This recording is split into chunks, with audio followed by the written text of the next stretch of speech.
Paper was like gold in medieval times.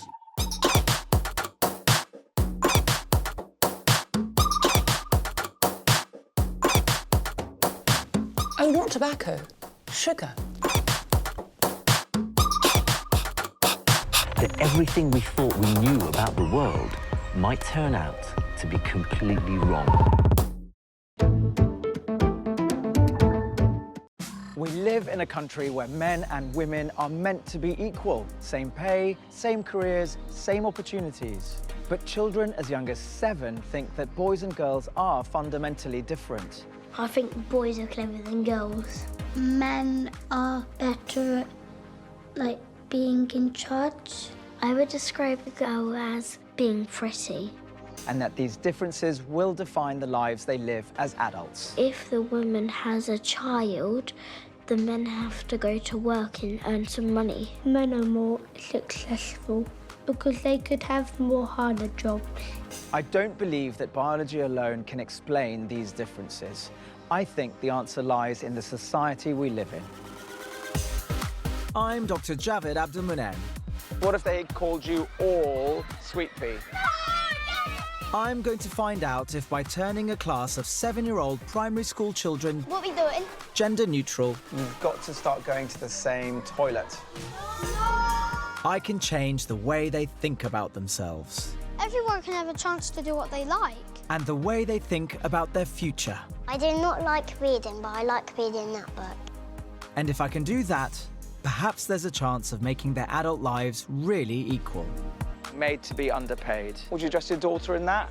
It kind of makes something that seems so innocent not really that innocent after all.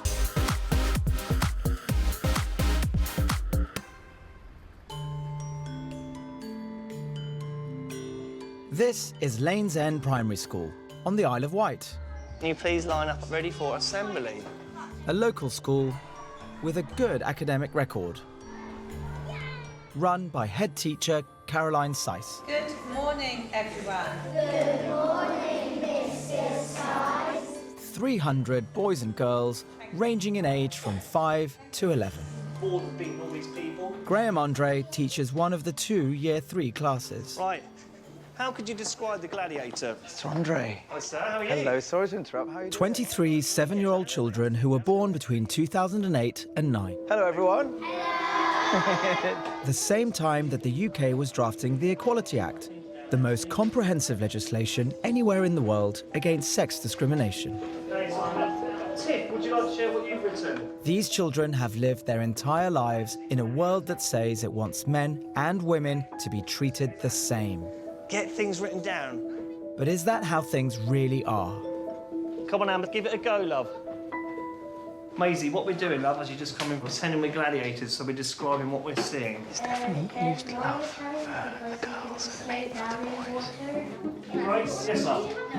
It seems to me that if we treat boys and girls differently, that's how they will see themselves. Nancy, finger spaces. Of course, my love, we always need finger spaces. But if we treat them the same, maybe we can transform their views and alter what the future might hold for them. So what do the children in Graham's class think about how different or similar they are? Men are better because they're stronger and they got more jobs. I think I would describe a girl as pretty, lipstick, dresses, love hearts.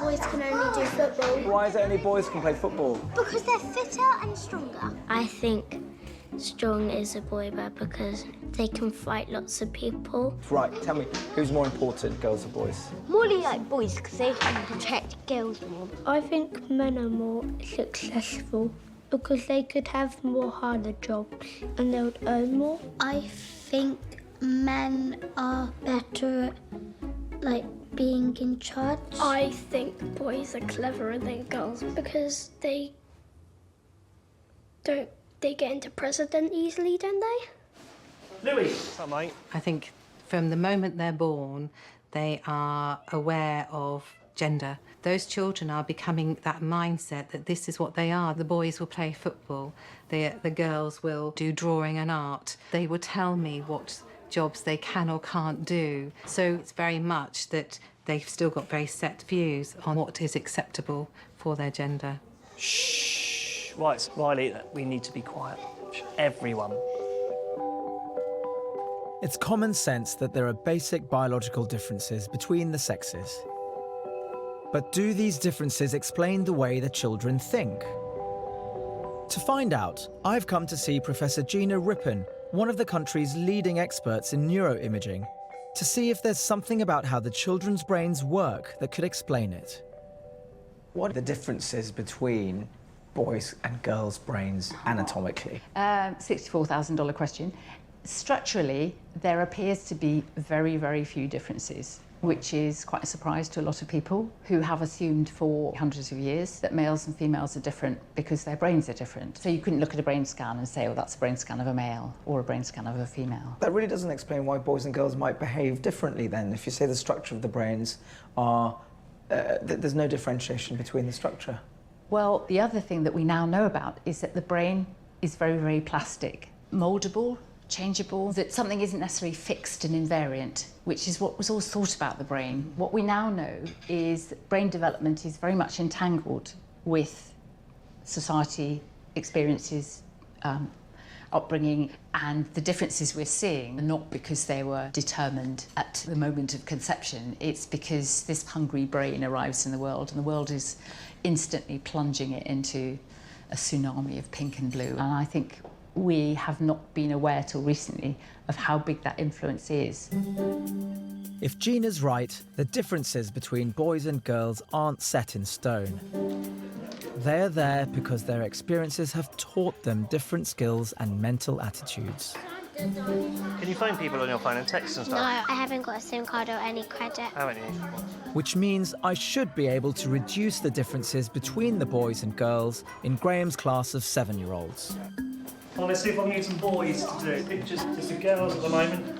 Research at Stanford University has said that 7 is a key age for children because it's at this point that they are beginning to have fixed ideas about the differences between a man and a woman. Excellent. Amber, would you like to share yours? But not so fixed that they can't still be changed. 5 and 2, they'll be quite loud. Think about the patterns in the 2s and the 5s times tables. Riley. So I've asked Dr. Stella Mavrovelli from the Psychometric Lab, University College London, to run a series of tests to gather some data measuring these differences. So I am a scientist. I work with children and adults, and I help them learn a little bit more about themselves, and you'll be helping us learn a lot more about children your age. These tests will look at the differences between the boys and girls when it comes to 1 is only men, 2 is only women, and 3 is both men and women. So these are jobs, OK? their levels of self-esteem, how clever they think they are, known as perceived intelligence, We have to write a question and we have to write the answer to it. their understanding and levels of empathy, And if my mother is happy, I also feel happy. assertiveness, and how good they are resisting impulses to act. A trait that is linked to aggression, bad behaviour and lying.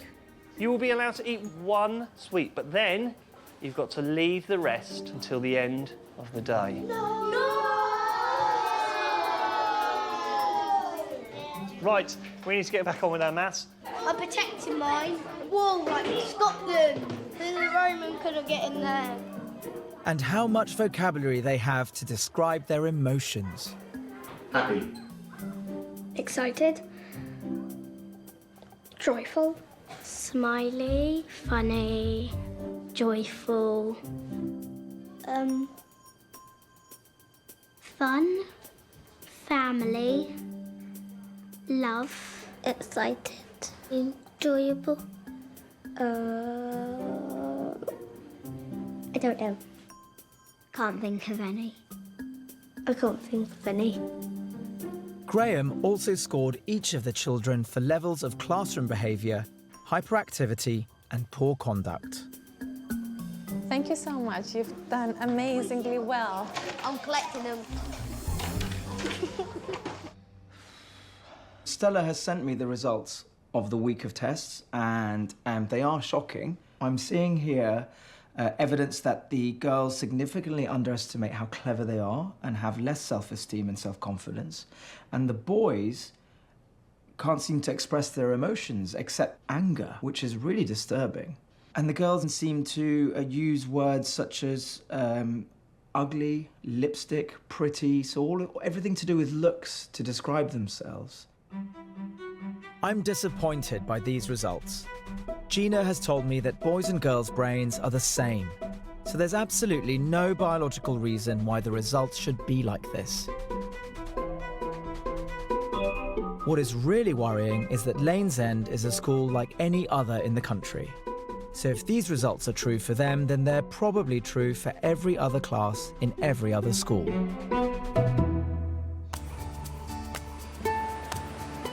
So I'm heading back to the Isle of Wight, where for the next 5 weeks, I'm going to stage a number of classroom interventions. When you think about love, what does it remind you of? Maisie, what does it remind you of, love? These are designed to tackle the differences I've seen in the boys and girls in our series of tests, and change them when Dr. Stella retests the children at the end of the term. Lovely. Can you sit properly, please, Amber, love? Cara, love, what does love remind you of?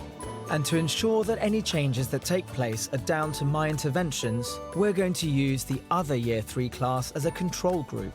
They will be tested at the beginning and at the end, but apart from that, they'll have a term of normal lessons. Girl will be summer and boy will be sunny. I'll teach you all how to be Jedi. But before I do anything, I want to talk to Graham to find out if what he knows about the children ties up with what I've found.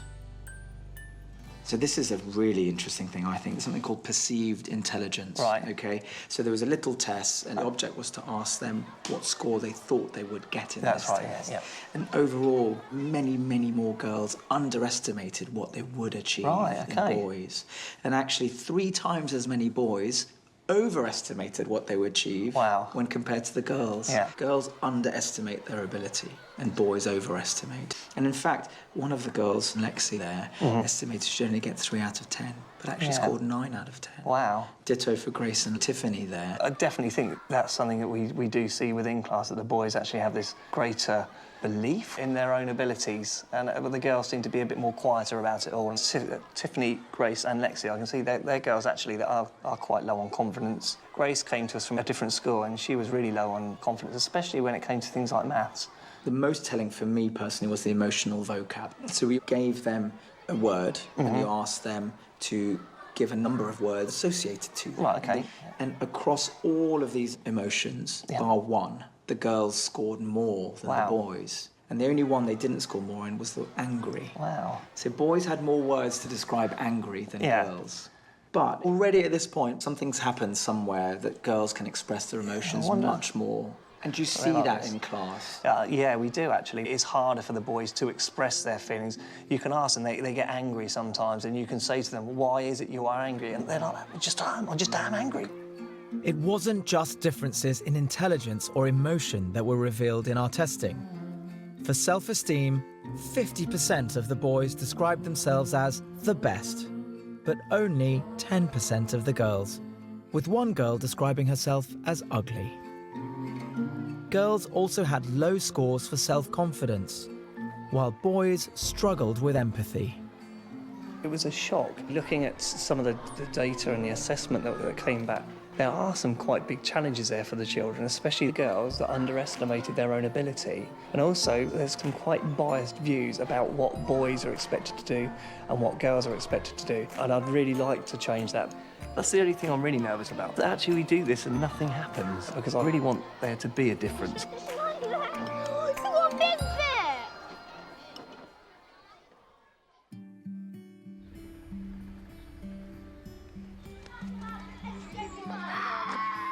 Nancy, quick! Just shuffle off your coat in. The first thing I want to do is address the differences that the children told me about themselves. What's up, mate? Wherever they look, I want them to be faced with things that highlight their similarities and not their difference. Knock, knock. Sandre. Hello, Javid. How are you all? Yeah. Do you know what we're up to? No. Right. What we're going to do is we're going to try and change the classroom. We're going to ensure that the boys and girls are treated equally because you can all do as well as each other. So here, we've got some boards which you're all going to help put up. It says that boys are strong. Yeah! But so are girls. Girls are strong. Let's start putting some stuff up then. Yeah, you could put it on the table. It doesn't have to stay there forever. It could change every week. So where's the best place to put this sign so that people see it? These signs have been written to challenge what the children themselves have told me about how they view boys and girls. Where do you think it would have the best impact? What's yours say? Girls are clever. Do you agree? Girls are clever? Yes. How about this one goes here? I think that's a good idea. Who had this one? Finley. Finley. Good job. Yeah. That's good. It looks like it's just a few words on the walls, but it's about more than that. It's about the language, the climate, the environment in which the children find themselves.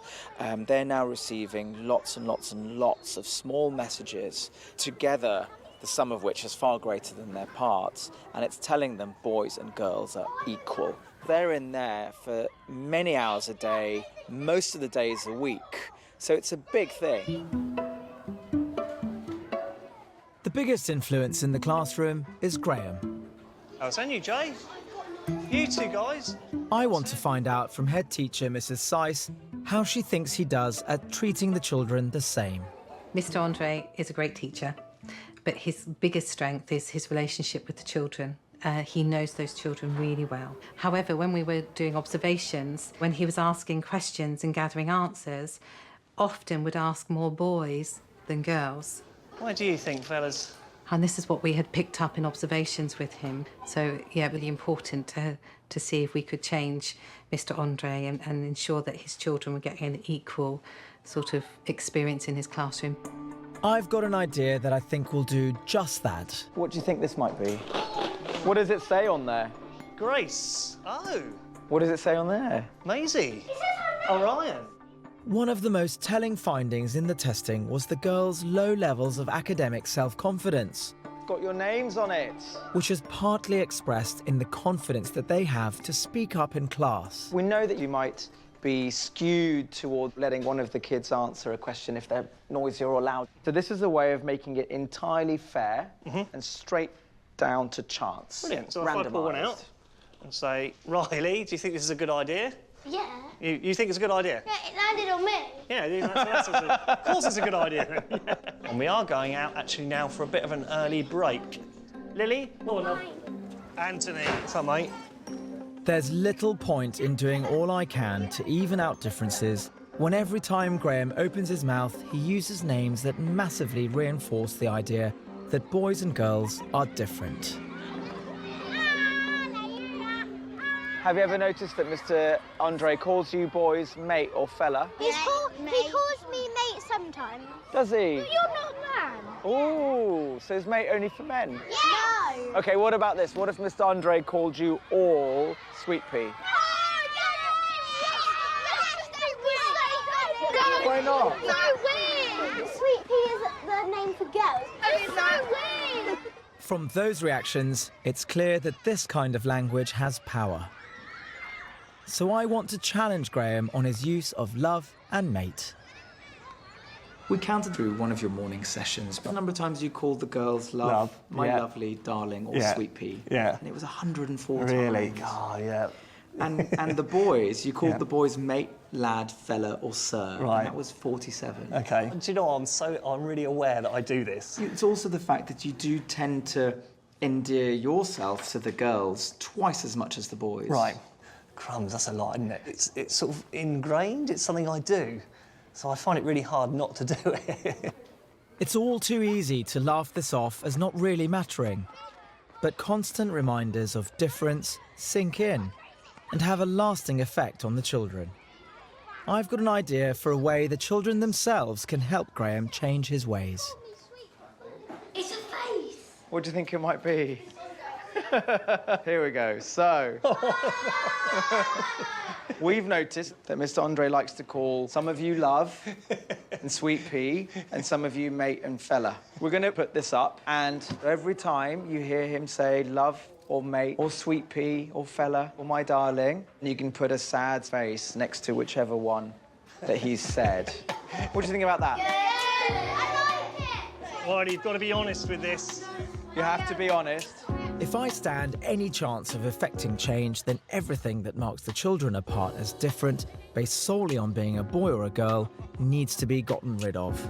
And nothing will do that more than pet names like love and mate. So, yeah, you've seen the small things that we've put up all around the room and how we're going to change the words we use. So, a small beginning, but this is your new classroom. What do you think?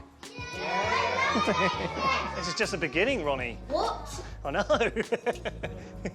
It's an interesting day today with Javid coming in. I'm a little bit worried about the board at the back of the classroom.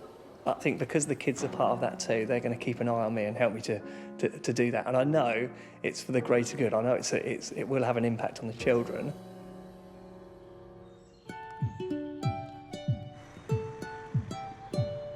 Would you like dinners, Louis? Go get yourself a form. Thank you, Riley. I look forward to seeing him. It's a new day at Lane's End Primary School. Look, Mr. Andre and she called Mr. Andre messed up. And already, Graham is struggling with the pet names. How long did it take you to say love? It was about 2 minutes, Lily, wasn't it, this morning? It was a real accident as well. Lexi, you all right there, love? You said love. You just called Lexi love. Lexi.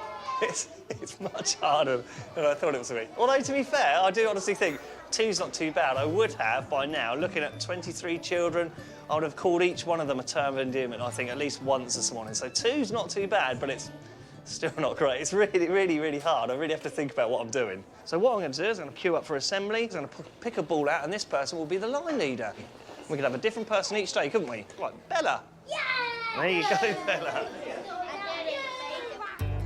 It's an encouraging first step to see the children and Graham being challenged by the changes I've made in the classroom. But next, I want to tackle one of the questions that all children have an answer for. When I grow up, I want to be a Formula One driver. When I grow up, I want to be a pop star because I like music. I'd like to be a RAF pilot. To be a teacher. As part of our testing, the children were given a long list of jobs. These ranged from ones that are traditionally thought of as either female or male, like babysitter and plumber, to less obvious ones like baker or dentist. We then asked which jobs a woman would do. I think a hairdresser, a babysitter, and a nail designer. And which would a man do? Football players, tennis people, a captain or a ship.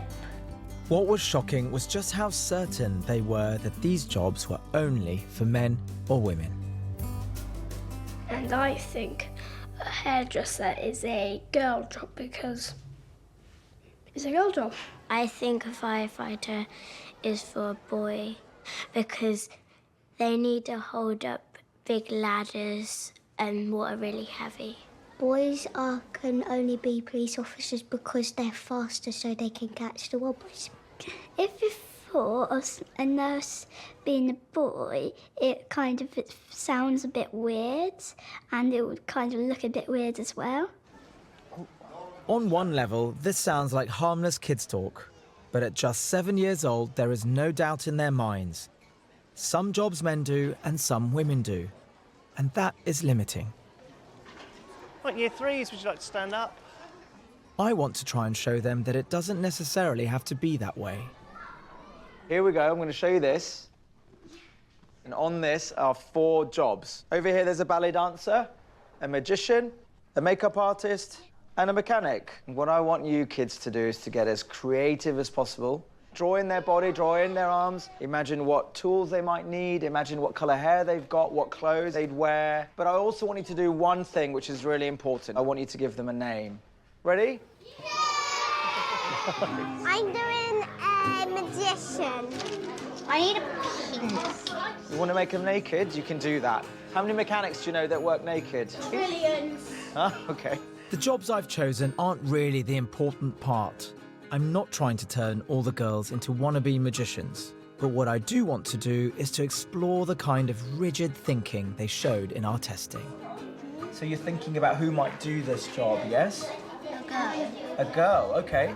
I would put them in their normal jobs, like the makeup artist would normally be a girl and a car mechanic would normally be a boy. Your magician is a mister, I see you've written here. He can be Mr. and then Bubbles. Okay. My car mechanic, I might call him Diamond Steve, I'm not sure. This is Haley. She's a ballerina because most ballet dancers are a lady. My makeup artist is a woman. She's gonna have a mirror and lipstick because it's makeup and lipstick's makeup and usually have mirrors for makeup. Yeah, it's basically a woman because it's usually a woman. And the ballet dancer is called Anne because lots and lots and lots of ballet dancers are girls. It's surprising how fixed the children's ideas are. Almost without exception, the mechanics and magicians are men, and the makeup artists and dancers women. But there is absolutely no reason why that should be. So I want to show them an alternative.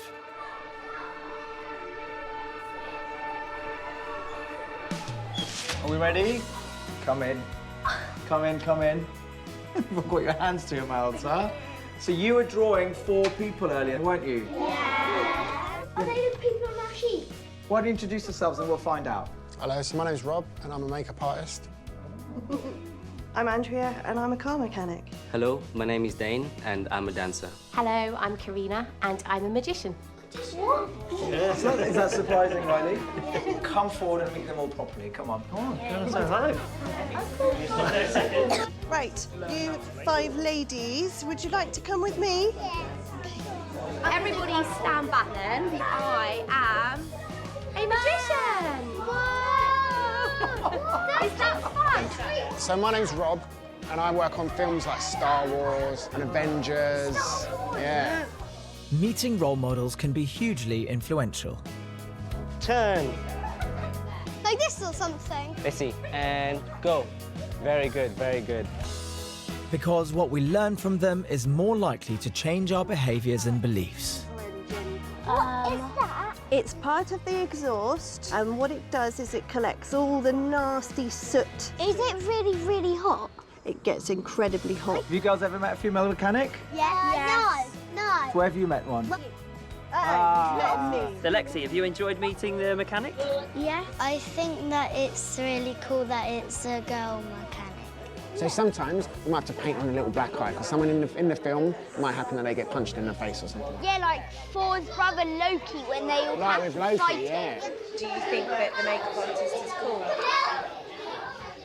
Yeah, I like it. Because a boy gets a chance to be makeup artist, not always a girl. Oof, looks sore, doesn't it? It was tickling, wasn't it? And turn left, and drop to the floor, and fall down, and up, and turn, and finish. Very good, very good. Who's been the coolest person you've met? It's gotta be the dancer because I don't know why, I just like it. I think that everyone jobs because everyone can have a chance to do what they like. This was not a hard thing to do, to get some people in a room and show the children that there's an alternative to what they think as the inevitable path for men and women. By making them face their own assumptions, we've made a lasting change. It injects a little bit of fuel. Boom, high five, double. Yeah. It would be easy for schools to do something like this, but they aren't. And that means another generation of children growing up with fixed and limiting ideas about what they can achieve. So what do we need to say to all these wonderful people to come to see us this afternoon?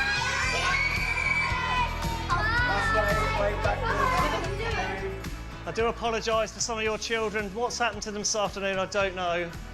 But they have lots of things that they can tell you about today. It's been amazing today. Did you have fun? Yeah.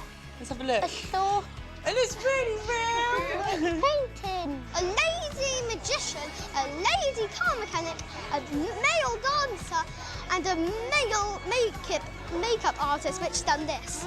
So were you surprised? Yeah. I think if we did the same activity that we did earlier, again tomorrow, then you'll get probably a whole different set of pictures on those bodies. I'm sure you would. I actually think this could be a step in the right direction of the change in their views. While changing the children's perceptions is a start, I think it's just one part of the problem. In our testing, the girls scored 30% lower than the boys in self-confidence in maths. 2, 3, 4, 6, 7, 8, 9, 10. The ability to process and understand numbers, shapes, and how objects fit together, known as spatial awareness, is key to success in a number of traditionally male-dominated professions. According to the Office of National Statistics, less than 10% of engineers and 20% of architects are women. I want to know why it is that men dominate when it comes to spatial awareness.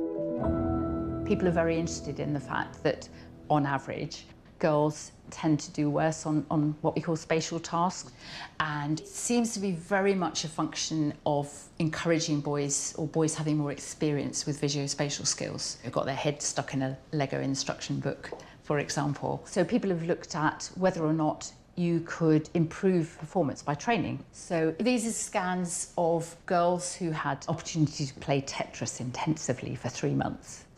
And what they found was that their spatial skills improved, and actually there were structures in the brain which changed. So it's physically changed in response to Tetris training? Yes, the cortex has got thicker, to put it in simple terms. So a male child might be much more encouraged to play with games that are to do with spatial awareness. So the brain is rehearsed and practiced at that, develops more, and it's actually, the child becomes better at it. Yes. And we know that if you practice makes perfect, Yes. so to speak. And also, if you're better at something, you enjoy doing it more.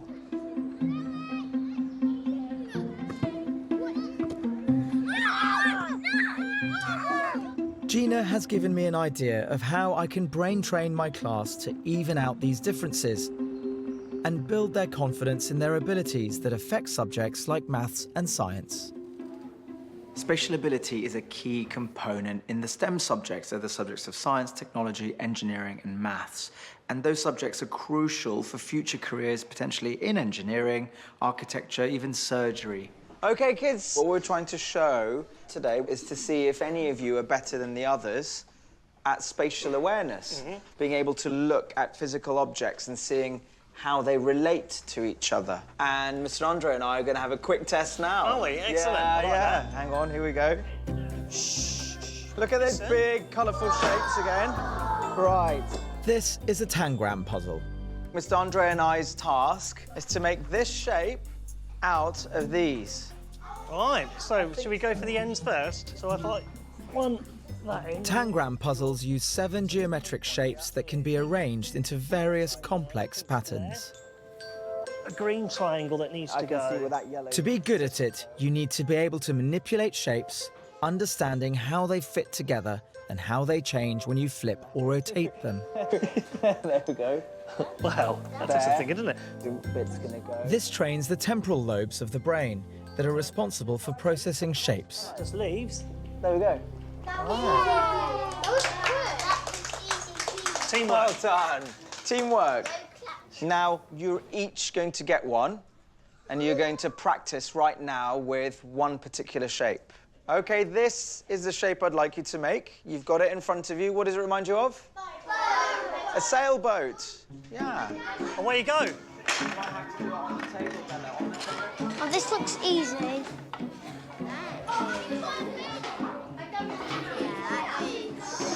I've given the children 10 minutes to try and reproduce the shape that looks like a ship. If you're a boy who's been playing with Lego or Minecraft his whole life, you're much more likely to be better at this type of task and more confident in it and have confidence in those subjects like maths and physics. Done. It looks like the boys have done it before. Yeah, so is it that they're more practiced at it, more rehearsed? And the point of this is to give them all an even playing field in terms of rehearsal, practice, and exercising that part of the brain. Grace, these are even. Both Grace and Tiffany scored in the bottom half of the class when tested on their self-confidence in maths. Which point comes off? Look at that point in the shape of it. On the sheet, it doesn't look the same as the same shapes as the wooden block ones. There's a couple, actually. Tiffany's really struggles. I think, 15 minutes a day, 10 minutes a day, not long out of the school day, could really help exercise this and get them all up. But these are great maths problems as well, Would this fall into your numeracy type thing? Absolutely, yeah. Brilliant, brilliant. There's clearly a huge gap between boys and girls, which I hope this intervention will go some way to closing. There we go, I'm done. Graham's class isn't unique. It's worrying to think that the difference I've seen here could well be found in other classrooms in the country. And I don't think people are doing enough, leaving generation after generation of little girls excluded from future careers that require abilities in STEM subjects. This is 5 to 3. It's home time already. So Riley, Louis and Cara, off you go to Games Club. The rest of you can go home. It's easy to think that boys are just better when it comes to developing their spatial awareness skills. That girls don't like playing in that kind of way. They naturally prefer dolls to boys' toys. I want to put that to the test because I'm pretty sure that that idea is rubbish. Toys are just toys. So I'm going to conduct an experiment, something a little unorthodox. I've gathered some babies and swapped their clothes. For the next couple of hours, Marnie becomes Oliver and Edward becomes Sophie, because I want to see the kinds of behaviours and assumptions adult volunteers make when they think they're playing with a little boy or girl, even when they're not. Look at this. Look at this. Do you like a dolly? She'll go for the dolly. There's a good girl. You're a good little girl, aren't you, Sophie? Look, what does this say? Sweet dreams. Sweet dreams.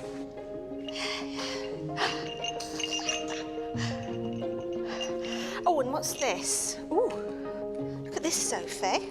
What's startling is the assumption that because Edward is dressed as a girl, the adult thinks he wants to play with the soft toy.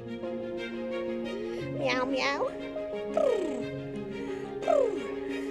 Not the toys that encourage understanding shapes or being physically confident. Does she think she had any favourites? Yes, I do. I think she liked that pink dolly the best. If I were to tell you, actually, that Sophie is Edward, Ah. does that change anything? I maybe thought, oh, this is a little girl, so I have to give her little girl things. You made the choice for this infant Yes, I think so. to play with that doll. Yeah. So what I'm saying is when adults choose for the children how they play, what with, what role they're going to have, then they're going to end up there. Yes. 1, 2, 3.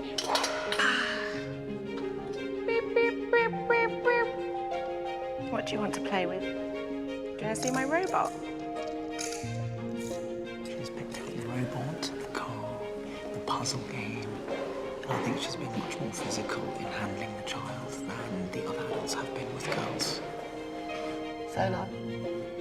Say hello. Hello. Hello. What's this one? What's that one do? Is that a robot? What about this one? You like that one? What does this one do? Right, okay. Oliver. Oliver. You've gone for, you could say, boy toys for this boy. Possibly in my subconscious, but for me, I was just going for what was around me, but then perhaps my subconscious was automatically playing a trick on me that I was... If I tell you that he is actually a girl. Really? Yes. Oh, wow. That's really interesting. I suppose it's because of the stereotype. And then that changed your behaviour towards the child. It did. And your behaviour was lie, quite directive. So how does that make you feel? Like you changed your behaviour? Really shocking because, you know, children today, we're trying to teach children that you can be what you want to be, but yet we're still forcing an identity on a child. This identity, based on how we think a child should act, isn't harmless. It has much deeper and longer-lasting consequences than choosing which toy to play with. Gender differences in emotional health. So here it says, women with anxiety disorders are more likely to internalize, which results in typically loneliness, withdrawal, and depression. Men, on the other hand, are more likely to externalize, which leads to aggression, impulsive behavior, coercive and non-compliant behavior. And there's an article, are men natural-born criminals? The prison numbers don't lie. So less than 5% of the country's prison population is female. People who research masculinity in prisons, men don't cry, men take it on the chin, you can't be soft. Simply being born a boy means you're much more likely to end up in prison. But then they're much more likely to earn more than a girl. The gender pay gap. There are less women, full stop, in the top 100 companies as bosses than there are men called John. The sum of all of these statistics, well, there's potential for that to be really quite sinister or insidious if you don't stop to think about why. These statistics have really brought it home to me, that some children across the country have a difficult and uncertain adult life because of what we tell them it means to be a man or a woman.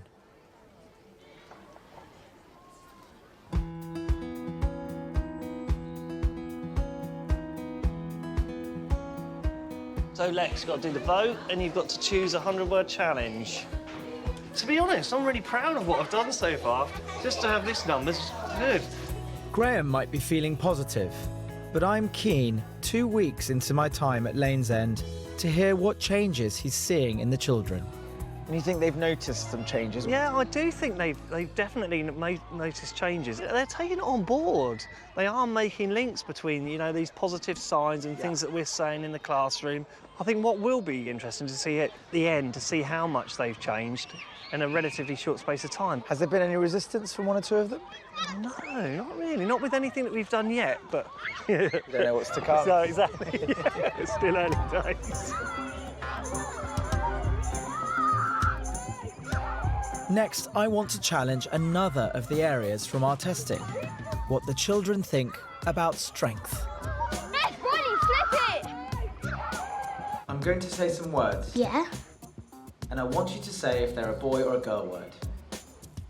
Strong. Boy. Weak. Woman. Girl. Strong. A boy word. Because they're stronger than girls. Boys. Boys, because they run around more.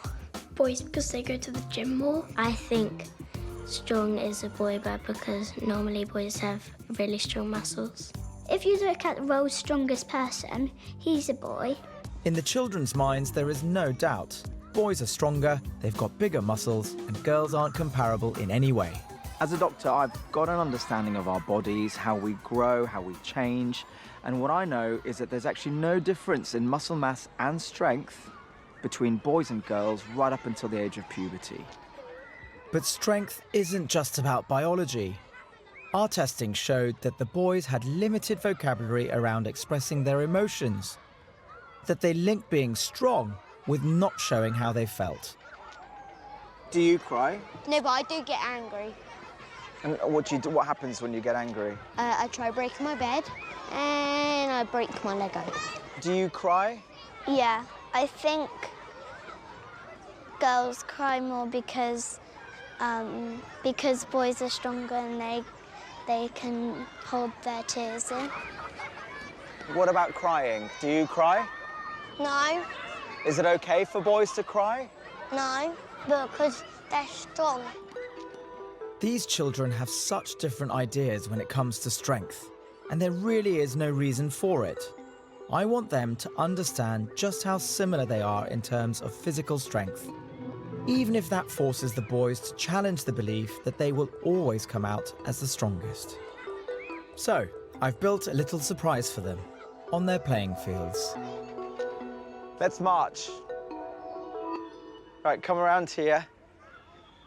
Okay, kids, now we're gonna test your Strength. Yes. Okay. How hard do you need to hit to get 10? Listen. But before we get to doing that, you've got 1 minute now. I want you all to line yourselves up from strongest to weakest. Go. Everyone's running to the left. So I want to see a line. Addy says he's in the middle. I am not strong. Me too. Cara puts herself at the end. No, I'm stronger than you. How do you know? I'm stronger than you. Mr. Andre, they won't let me go where I'm at. Why? Do you think you're the strongest then, Pushed Riley? me out. Yeah, but Move I'm over a trying bit. to get into Boys, we're not fighting. They won't let me go Calm there. down. It's quite interesting, there's been a bundle for who's the strongest. So a little scuffle for the boys. Trying to put themselves in the strongest position. No compromise, but there's certainly a preponderance for boys at the strongest end and girls at the weaker end. Knowing that these children are more or less equal when it comes to their biology, this isn't really about strength. Right, thank you very much for doing that. Now come back together. I believe it's about the children's self-confidence and levels of self-esteem. So I'm going to ask each one of you to tell Mr. Andre and I what you think you're actually going to score. Ronnie, what do you think you'll score? 10. 10. Our test showed that the girls massively underestimated what they thought they could achieve. Lily, you think you'll score? 5. Okay. Tiffany, what do you think you might score? 5. But with a simple demonstration of how strong they really are, I can challenge that and hopefully improve their levels of confidence. Lexi? I think I'll score a 5. What do you think you'll score, Bradley? 9. Riley, what do you think you'll score? 10. I'll Okay. break the bow. Okay. Some quite high predictions there. Yes. Now, kids, thank you for doing that. One by one, you're now going to come up and test your strength. They will each have 3 attempts to ring the bell. What happens if we miss the button? If you miss the button, that's it. You just have to put 0. Yeah, absolutely, Lily. Okay, Orion. Choose your weapon. Thor's hammer. 3 goes each. Hand-eye coordination. Concentrate. 2. 2. 4. Go, Bella. Yes. Oh, 5. Well done, That's Bella. close to a 10, wasn't it? Oh, we missed it. Go on, Louis. Give it a good effort. Go for it, Lily. Oh. Lexi, have you had a go? Come on, Lexi. Lexi estimated that she would score just 5 out of 10. You can do it, Lexi. Give me some self-power.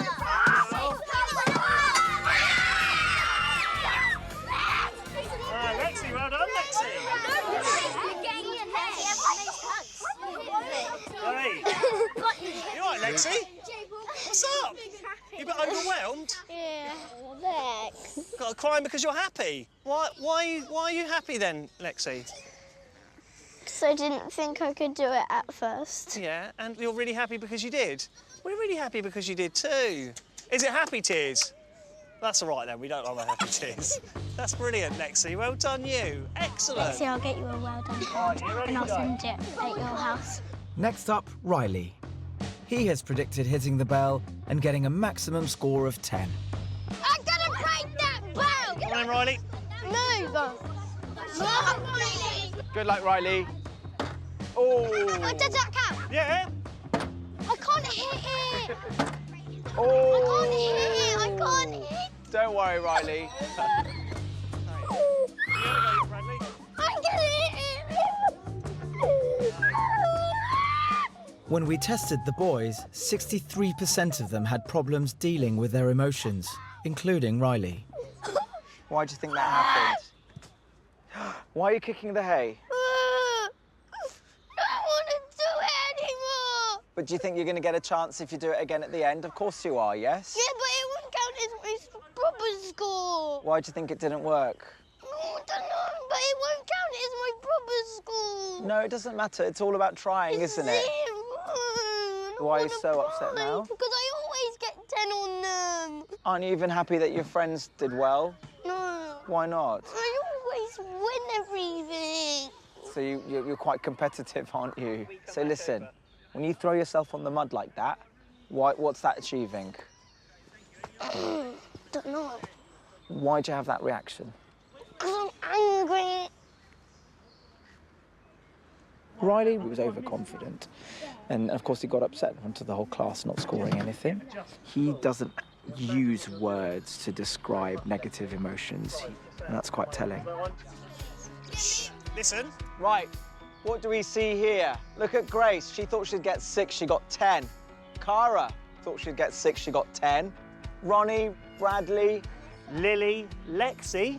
Down here, Lexi 5. So many of you got Louis. 10. What I'm going to tell you is this. At your age, boys and girls have exactly the same strength. But we all got different As long scores. as... That's a good point, Cara. So, if you're the same size as another boy or girl, your muscles are exactly as strong as each other. So what do you think about that? Boys and girls are as strong as each other. But they are Not a surprise, and good for them to see the boys having confidence in themselves and estimating they'll score highly. But with the girls, why do they underestimate themselves? 6 of the girls thought they'd score 6 points or less. And in fact, 5 of them then scored 10. So they are achieving what the boys can achieve. They're seeing that they can do that, but they don't have the belief in themselves in the first place. And hopefully all that we're doing is going to change that. I can't get it. I thought I was going to get a 5, and I was happy crying because I got a 10. I feel really happy and proud of myself. Before I did this, I think that boys were stronger than girls because everyone just said that. But now I think that girls and boys can be strong.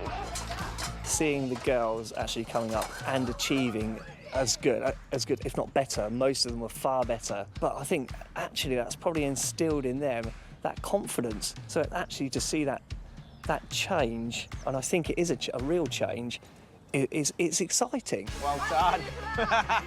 Lexi's done it. But today hasn't been a total success. Riley, I never know. I think you can in a minute. Yeah. Do you know what? The first time you do it, and if you miss, take your time, OK? And be positive. You can do it. Although Lexi's had a really nice breakthrough, this represents a big setback for Riley, and there are 23 children in the class. I've been here 2 weeks, 3 weeks. I'm worried that all I've done is upset a load of kids, and none of this is having the slightest effect.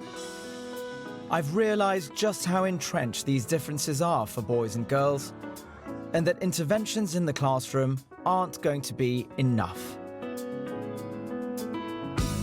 Next time... Did you like being a girly girl?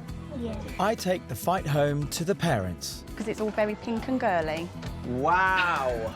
Challenging them. Yes, I'm afraid that has to go. And the children. He said, look, Mum, I've got a handgun. You can't take this one off me. Before finding out if I have succeeded... I want it to go back to boys and girls. ...with my class of gender-neutral 7-year-olds. Turn these kids into monsters. The girls. I never liked it before.